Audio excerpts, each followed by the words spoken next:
I will answer this. First and foremost, if you have not watched The Babadook, I highly recommend it. It's free on Tubi, and I think it is still on Netflix.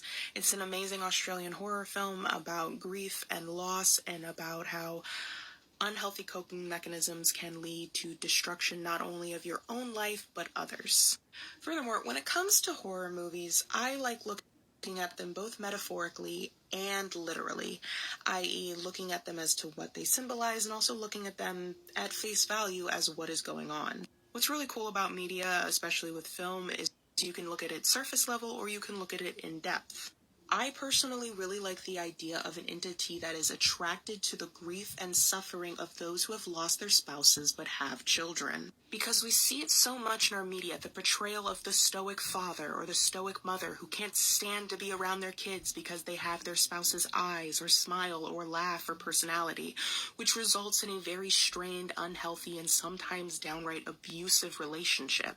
This is also something that unfortunately happens in real life, where a parent does not grieve the one they have lost properly, and instead of finding joy and nostalgia in their child at the fact that they share similar traits to the person they loved, they instead hold a lot of anger and resentment towards the child for being like someone they lost. And like I said, these factors have led to real-life cases of abuse, abandonment, and even murder of said child. What I really appreciate about The Babadook and its depiction of this is that they do not make the son of this movie a squeaky clean, amazing kid.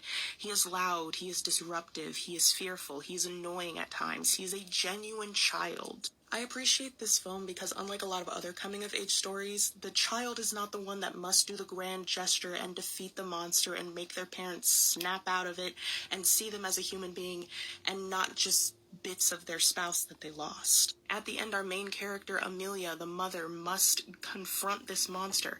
And what I really appreciate is that the Babadook is not defeated. It is not destroyed. It is instead accepted and coped with as actual grief is. Furthermore, what's very scary in this film is we actually see a couple news stories that show people who failed, who were unable to fight back against the Babadook's possession and were unable to grieve in a healthy manner and resulted in the murder of their children and the destruction of their own lives.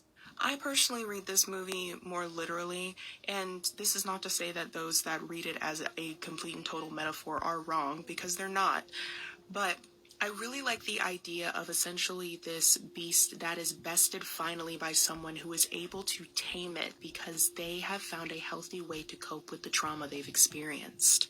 The Babadook is trapped and accepted and cannot move on because he has been bested by someone with love.